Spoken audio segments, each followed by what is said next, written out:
अरे भाई, देश के लिए आपका पापा छोड़ दिए होते, आप पत्रकार होते हैं? आज ये ड्राइवर होते, कोई फौज में होता।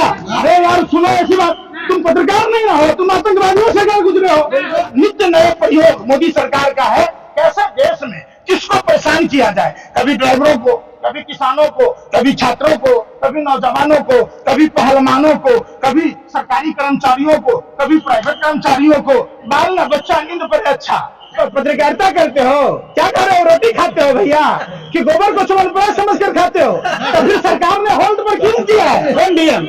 वो पगला है, वो भाजपा के वो पाठशाला में जाता होगा। अरे वो चोरी कर लेकिन इंटरव्यू से आईएएस कर लिया होगा। अगर आईएएस पढ़ा होता तो सब कुछ की जानकारी होती उसको। वो महामूर्ख है, वो सरकार की दलाली में बोल दिया होगा। उन दलालों की बात मत कीजिए।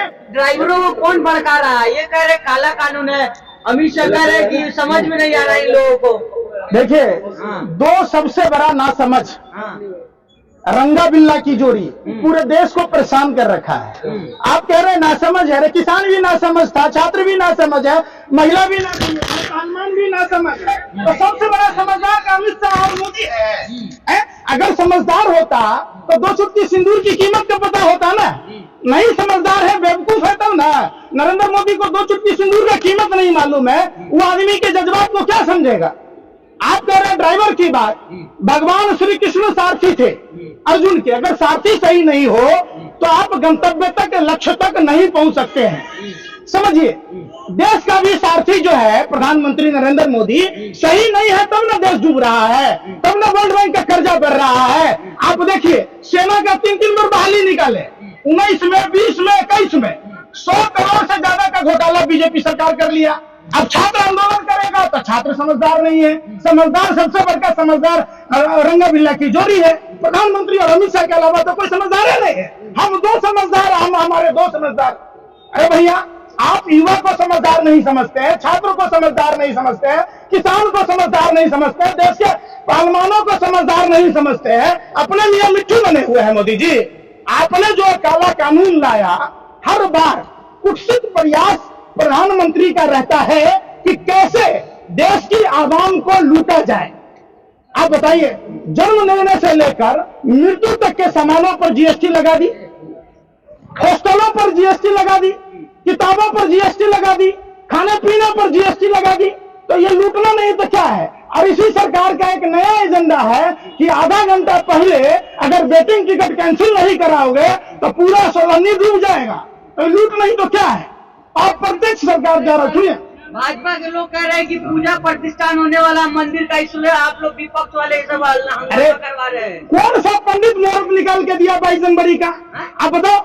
अब सुनो, सत्य सनातन हिंदू धर्म में नारी की, जहाँ नारी की पूजा होती है वहाँ देवताओं का वास होता है। आपने जिस प्रभु श्री राम के मंदिर की प्रतिष्ठा की बात की, प्रभु श्री राम मां सीता के लिए लंका तक की यात्रा तय की, रावण का वध किया, और ये क्या किया? जशोदा बहन को छोड़ दिए। न बेचारी सुहागन है, न विधवा है, न कुमारी है। तो कैसे प्रभु श्री राम के मानने वाले हैं? और दूसरी बात, आप समझिए, 22 जनवरी का कौन सा तिथि निकल गया जब जशोदा बहन है ये हारे? सुन लो यार, यही दलाली करना अपने। अरे सुनो, अरे सब दिन दिवाली सत्य सनातन धर्म में खत्म हुआ है, न खत्म होगा, था, है और रहेगा। मोदी के जैसे कितने आएंगे और जाएंगे, कालनेमी के जैसे कितने आएंगे और जाएंगे। हिंदू धर्म आज से है। अब ऐसी बात कह रहे हो आप, ये बात ना करो। आप आए हो अभी ट्रक चालकों के सम्मान में बात करो। 80% आबादी हिंदुओं की है, तो ट्रक चालकों की संख्या 80% तो हिंदू होगा।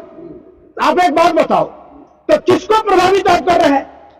14% मुसलमान है, तो टेक्निकल लाइन में है, तो मुसलमानों को दिक्कत हो रहा है। अरे भैया, खामखा हिंदू और मुसलमान का एजेंडा चला रहे हो। हर प्रधानमंत्री की हर पॉलिसी, अगर किसान देश में है तो 80% हिंदू है, तो हिंदू में सबसे ज्यादा किसान है। अगर बेरोजगारी है तो 80% हिंदू है, तो 80% हिंदू ना बेरोजगार है। तो फिर कौन समझाएगा?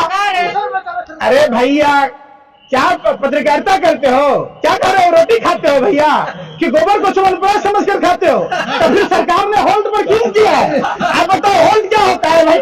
आपने तो कृषि काला कानून में भी होल्ड किया था। होल्ड क्या होता है? होल्ड किया जैसे जशोदा बहन को छोड़ दिया वैसे ही होल्ड कर दिया। अरे कानून वापस लीजिए, ये काला कानून है और देश के ड्राइवरों के सम्मान में पूरा जन्म से लेकर मृत्यु के बाद तक गंतव्य तक पूरे देश को पहुंचाने का काम देश के ड्राइवर करते हैं। और लगभग 65 लाख से 1 करोड़ के बीच में ट्रक और बस के ड्राइवर हैं। वैसे तो 22 करोड़ पूरे ड्राइवर हैं। देखिए 22 करोड़ जो ड्राइवर हैं उसमें ऑटो चालक, टैक्सी चालक समेत हैं। हमने सारे पहले भी जब धरना प्रदर्शन हुआ था, ड्राइवर मतलब आज के डेट में ऐसा बना दिया है प्रधानमंत्री ने। प्रधानमंत्री जी आप ड्राइवरी करके तो देखिए, आप ड्राइवरों की व्यथा तो समझिए। आप कहते थे हम चौका बर्तन करने वाली के बेटा हैं, बाप हमारा चाय बेचता था, स्टेशन पर गरम चाय करता था।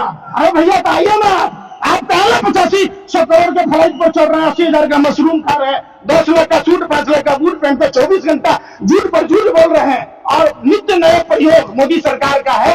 कैसे देश में किसको परेशान किया जाए, कभी ड्राइवरों को, कभी किसानों को, कभी छात्रों को, कभी नौजवानों को, कभी पहलवानों को, कभी सरकारी कर्मचारियों को, कभी प्राइवेट कर्मचारियों को।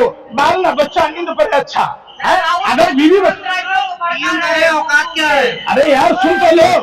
देखिए राहुल गांधी जी जब गए थे ट्रक पर, ट्रक ड्राइवर के साथ यात्रा किए तो नितिन गडकरी ने भी स्वीकार किया। देखिए ड्राइवर के अगर उचित अगर मिलेगा वातावरण तो वो सही रूप से गाड़ी चलाएंगे। और ड्राइवर का जो केबिन होता है वो केबिन में इतनी गर्मी लगती है, आप सोचिए जेठ की दोपहरिया में गाड़ी चला रहा तो कितनी विषम परिस्थिति में चलाता है। तो क्या ड्राइवर भारतीय नहीं है, ड्राइवर हिंदू नहीं है, ड्राइवर इंसान नहीं है? अरे यार कौन डीएम वो पगला है, वो भाजपा के वो पाठशाला में जाता होगा। अरे वो चोरी कर लेकिन इंटरव्यू से आईएएस कर लिया होगा। अगर आईएएस पढ़ा होता तो सब कुछ की जानकारी होती उसको। वो महामूर्ख है, वो सरकार की दलाली में बोल दिया होगा। उन दलालों की बात मत कीजिए, जाने दीजिए, छोड़िए उस सबको। आगे बोलिए। कब तक रहेगा आंदोलन, कब तक होगा? देखिए ये आंदोलन कंटिन्यू जब तक ये काला कानून वापस नहीं लिया जाएगा तब तक ये आंदोलन चलेगा। सरकार को ये काला कानून वापस लेना चाहिए और होल्ड जैसी बातें न करना चाहिए। लोक लुभावन बातें नहीं चलेगी। अरे भाई हड़ताल देखिए, ट्रक के ड्राइवर भारतीय है, भारत से इनको प्रेम है, भारत के लोगों को तकलीफ न हो, इसके लिए इन्होंने हड़ताल खत्म की है। इसके लिए नहीं हड़ताल खत्म की है कि सरकार ने इस कानून को होल्ड कर दिया है। सीधा सा बात है। जबरदस्ती आप लोग बैठे हुए मतलब। अरे भैया सुन रहे यार, मुंह का व्यवस्थित है, सुनते नहीं हो। अरे सुनो पहले, सरकार को ये काला कानून सुन तो लो। अरे कोई ड्राइवर एक्सीडेंट में अगर किसी तरीके की वारदात होती है तो सरकार को ऐसी योजना लाना चाहिए कि उनके परिवार का भरण पोषण कैसे होगा, या अपंग होने की स्थिति में उनको मानदेय भत्ता कैसे मिलेगा, इस बात के लिए बात करनी चाहिए। कहाँ पर चर्चा हुआ भैया?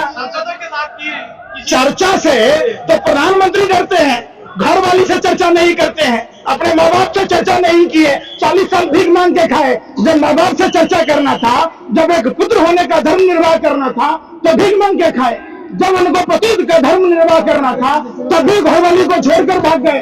तो कौन सा राजा का धर्म निर्वाह करेंगे? देश के लिए। अरे भाई देश के लिए आपका पापा छोड़ दिए होते, आप पत्रकार होते हैं? आज ये ड्राइवर होते, कोई फौज में होता। अरे यार सुनो ऐसी बात, तुम पत्रकार नहीं ना हो, तुम आतंकवादियों से क्या गुजरे हो? अगर देश में सबके पिताजी, सुनो आप पत्रकार हो ना, देश में अगर सबके पिताजी सबके माताजी को जसोदाबेन की तरह छोड़ देते तो कोई डॉक्टर होता, कोई इंजीनियर होता, कोई फौज में होता, कोई पुलिस में होता, कोई कलेक्टर होता। तो भैया ये रंगों से देश चलेगा कि व्यस्त जीवन से?